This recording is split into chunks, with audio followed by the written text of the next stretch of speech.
Magandang araw mga kaibigan. Gusto kong i-share sa inyo ang isang deliberation sa Senado na kung saan si Senate Minority Floor Leader Senator Aquilino Pimentel binatikos niya, pinuna ang mga plano ng Pangulong Marcos Jr. in the presence of Senator Amy Marcos. Itong si Amy Marcos naman ay agree.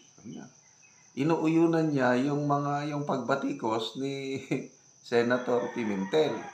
Okay? So, ito, ipanood ko muna itong video na ito. Napanood ko lang ito sa Facebook, sa Reels, Balitang Pinas.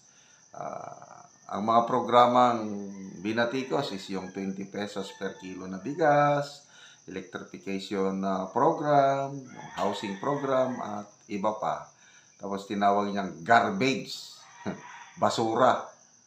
Itong nangyayari, garbage in, garbage out. Okay, pakinggan natin parinig ko na lang. Kami po minority sa Senate. Hindi kami aligned with the administration. Okay? Sabi ko, ang tatawag namin, we are critical cooperators. We want the administration to succeed. Okay? Kasi ang success naman niya, success ng bansa eh. Okay? Tama. Pero, tingnan niyo naman yung mga pangako tuloy ng Presidente who is the brother of our sponsor na I hope umabot on a Sunday lunch meeting sa kanya. Okay? 20 pesos per kilo rice. Right. Siyempre, binase niya yun on something. But if it was fed garbage in, garbage out. Okay, ang plano sa energy, bago daw siya matapos ang kanyang termino, total household electrification. Sa hearing natin, magkano budget? 70 billion. Saan manggagaling? Di pa namin alam. Official Development Assistant. Sa housing. 6 million units, homes. Pinabala sa 3 million. At the end of my term, 1 million a year. 1 year running, more than 1 year now. Wala pa eh, na-actual term. So in-adjust na lang. 6 million housing units to be launched. I mean, and then the poverty incidence rate.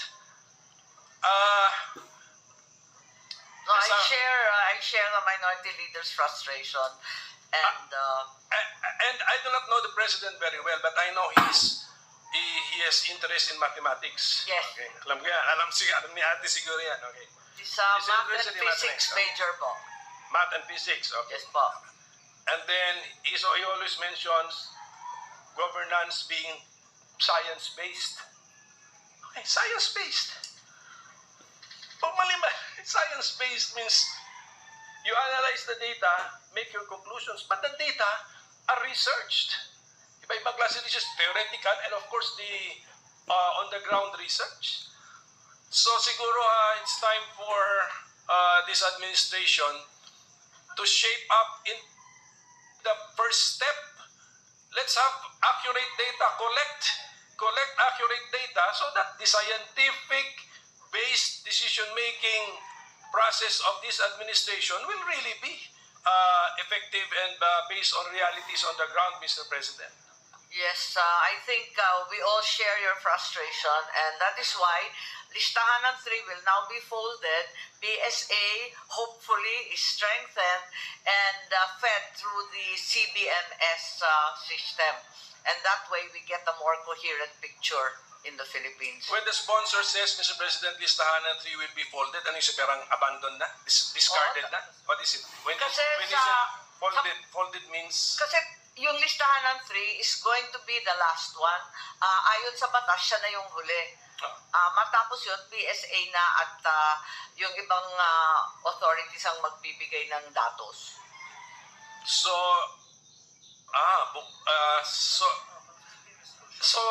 yeah. PSA has in its budget now the funding, yan ang problema. the funding for the groundwork necessary to create another. Ang meron yung CBMS. Kasi ayon sa CBMS law, mag-uumpisa na yung CBMS to gather with 679 LGUs, and the LGUs have funded it. So we are hoping that with CBMS, the data quality is improved. And then CBMS, ang resulta nun is a list also. It's a list. It's a list also. List ang resulta ng CBMS effort.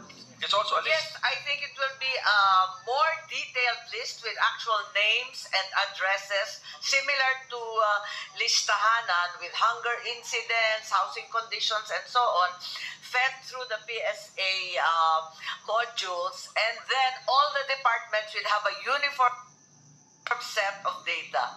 So that is the goal. That's the objective sana. And what's the time frame for BMS? But CBMS? Palagay ko yan yung pondo na matagal nang hinihingi ng PSA sa atin, na i-consolidate nila lahat ng data ng CBMS and be able to fan it out to all the departments that require such numbers. Well, PSA has already appeared before us. Tahimik naman yun. Tahimik lang si Director of the PSA. He has not mentioned any budgetary request, Mr. President. With the indulgence of the minority leader, Senator Gatchalian, taking the floor. Yeah, just Okay, so napakaganda yung pahayag ni Senator Pimentel na kahit oposisyon siya o sila ba, he wants the administration to succeed. Kasi ang taong bayan ang makikinabang. That's correct. Ako rin, as a person, as a vlogger, gusto ko sana mag-succeed ang administrasyon ng Pangulong Marcos. Kasi taong bayan ang makikinabang. Kaya lang, yung frustration ni Senator Pimentel, frustration ng karamihan yun. Mga binanggit niya, mga pangako, mga plano ng Pangulo na magagandang pakinggan. Hindi naman nangyayari. 20 pesos per kilo na bigas. Yung energy goal, napakaganda pala. First time kong marinig na ito. Na by the year 2028, at the end of the term ng Presidente, total electrification na. Ibig sabihin, lahat ng households sa bansa, mayroon ng kuryente. Di ba? Ang ganda. At tanong, 70 billion budget, saan manggaling? Hindi namin alam. Sabi ng mga gabinete. Ano pa? Yung housing. Ang ganda yung plano. 6 million houses by 2028. 1 million houses per year. Kumusta na ngayon? Wala pa. Kaya in-adjust na. Launching na lang. 6 million houses lamps. Poverty incident. So, bakit nagkakaganito? Maganda yung dinescribe ni Senator Pimentel, garbage in, garbage out. Yung science-based, yun ang ng administrasyon ni PBBM research, data. So kung ano yung data na i-input mo, kung mali, di mali rin yung Kaya basurang ipinasok mo, basura din ang resulta, garbage in, garbage out. Ibig sabihin, mali ang mga data na ginagamit ng gobyerno, mali ang mga informasyon na na-feed sa presidente. Kaya, resulta, walang nangyayari. Yung 20 pesos per kilo na bigas. Bakit niya nabanggit yun? I believe na mayroong nagbulong sa kanya na kayang i-achieve ito. Noong una, naniwala rin ako niyan Kaya lang, wala pala. Instead na bumaba ng 20 pesos per kilo, tumaas naman. Electrification, wala rin. Maraming yung data, yung flood control projects. Ang gandang pakinggan ng SONA. Meron na tayong 5,500 flood control projects na natapos at marami pang ginagawa. After 2 days, Typhoon Karina, binaha. Enteng, binaha. Mali yung data. Ano bang mga data ng ito, yung Philippine Statistics Authority, problema, data. Ano yung data nila? Yung poverty threshold ba ang tawag doon? Ang isang pamilyang Pilipino, pag mayroon siyang gastos na 64 pesos per day sa pagkain or 21 pesos per meal, hindi ka na pobre. Anong klaseng data yun? Wala talaga. Maling-maling data. Ano pa, yung Kingdom of Jesus Christ na pag-serve sa warrant of arrest. Ilang days? 16 days. Ano ang pahayag ng Pangulo? Mga pulis, walang baril ni isa na dala.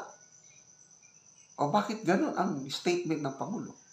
O yun, garbage in. Iba ang naipipid sa kanya na impormasyon. Hindi niya alam yung nangyayari sa ground. Kaya ganun na lang din ang kanyang mga statement. Mali-mali. Garbage in, garbage out. So, challenge. Maganda yung challenge. Ayusin ang data. Tama yung science-based. Kung correct ang data, poverty, housing, budget, i-input mo ngayon, dahil tama yung data, magandang resulta, magkakaroon ng asenso sa bansa. But as of now, agree ako kay Senator Pimentel, garbage in, garbage out. Mali ang mga naitipid na informasyon sa Presidente.